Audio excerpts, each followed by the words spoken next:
Hi guys, welcome back to my channel. So today's video is going to be a wedding planning update, and this is the wedding planning update number 1. I have a few ideas of several wedding planning update videos that I want to do in the future and other wedding planning related videos as well. So this is part of a new series on my channel. I hope you enjoy it.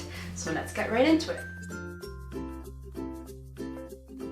So Gio and I got engaged almost a year ago. It's crazy how time has flown. And since then, we've done so much. I'm only gonna get into the things that we have that are concrete plans. I did do a video, and I'll link it down below. You're engaged now what? Which is my top 5 things that you should do right after you get engaged. Might overlap with this video just a little bit, except this video is specifically what we're doing and the details of what we're doing in our wedding. The first thing we did was set the date. I wanted to do a summer wedding, but we knew we couldn't do that because Gio just got promoted in his job. Well, he got promoted like a year ago, but whatever. And it does take a while for them to send him to training. And when he goes to training, he's gone for 2 months.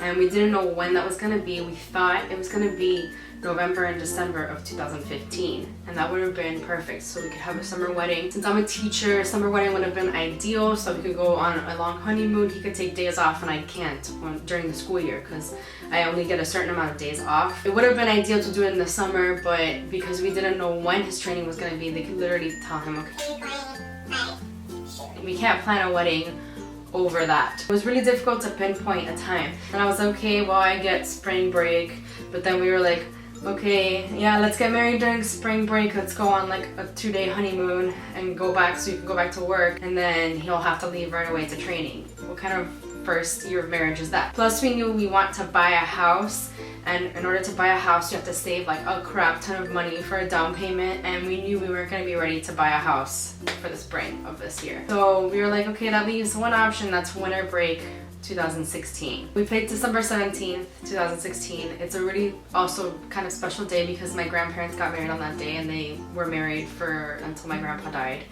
for many years. And we chose it because it's on a Saturday. We wanted a Saturday wedding. We chose it also because we thought winter break would come right after, and it turns out that I have to go back to work right after I get married, which sucks. But then we thought about it. We're like, okay, we can go on our honeymoon for just a little bit longer, just take a few days off. It ended up working out really well. So we chose the date, December 17th. And with that in mind, we did book our venue. So first we went to the church. So we went to go talk to the priest. We made a meeting with him, and he said that the day we want is free, it's available. So we did it. We ironed out pretty much all the details with that. We're gonna have a full mass. We're gonna have the ceremony there and the reception. We were looking at different places.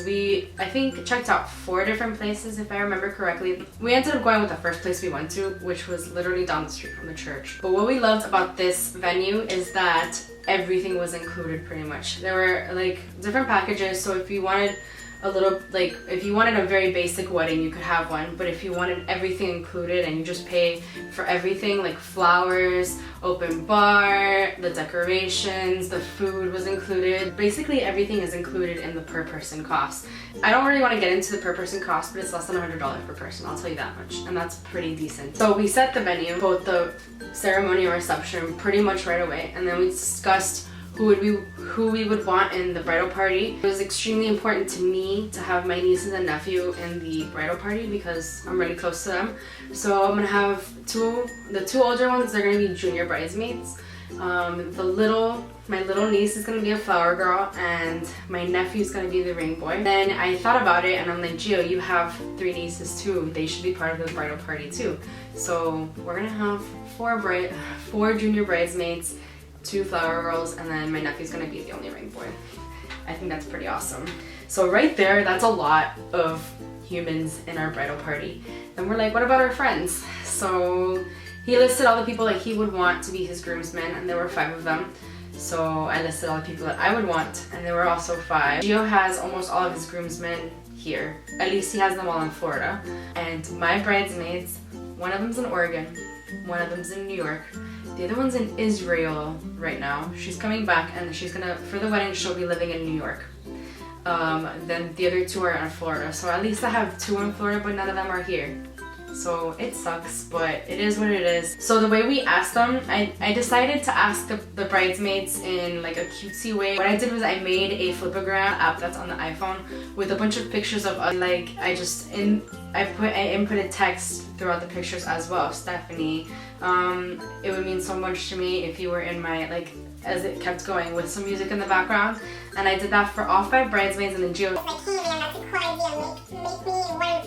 and then I'm like, so I had to sit there and make him all the videos for his groomsmen as well, and that's how he asked his groomsmen. And I also asked the junior bridesmaids. The next thing I did personally, over winter break this past December, I decided I wanted to go wedding dress shopping, and I went with my mom and I made a couple of appointments. I knew that I didn't want like a huge chain. I didn't want to get my dress from a huge chain, like David's Bridal, that kind of thing. I wanted my dress from a boutique. In Miami, there is this place called Miracle Mile. Oh my God. There are so many little bridal shops there. So literally, I kind of called the first place that came up on Google. I made an appointment there for one of my days of winter break. So the lady who was helping us asked me if I had any pictures of like ideas of what I wanted my dress to look like. And I don't want to really reveal the style because Gio might watch this, and so he doesn't know anything about the style. I showed her a picture of what ideally I wanted, and she pulled like 5 or 6 dresses. 6, I think it was, for me to try on. I tried on the first one and it was awful. Like it made me look 500 pounds and it just didn't work. So I was like, the second dress I tried on is the dress that I bought. It was insane. I am one of those people that second guesses everything. I'm like, oh, are you sure? No, it doesn't look that good on me. But like I knew the moment I saw that dress on me that was the dress that I was going to buy.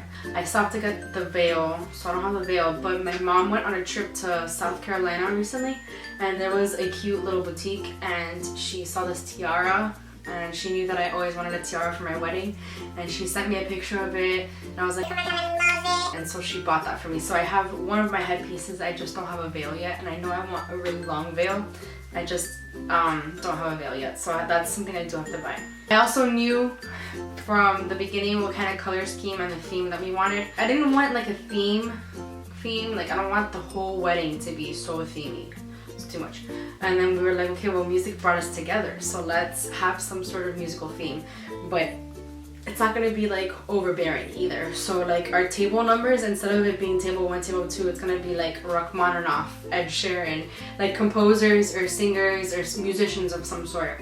So I thought that was a really good idea. I also knew that what kind of colors I wanted. Gio's not too picky about the colors, so essentially they are FSU colors, gonals, but they're more fall colors, like the burgundy, gold, burnt orange, plum kind of colors. That sort of color scheme throughout the wedding, along with the musical theme. So those are like the kind of things that we decided right away, and that's sort of where we are in our wedding planning. We have a few things done, a few more things that I'm mentioning in this, that I'm not mentioning in this video, because I want to do a separate, like I have them categorized into different planning videos. That was a really loud car, I don't know if you heard that.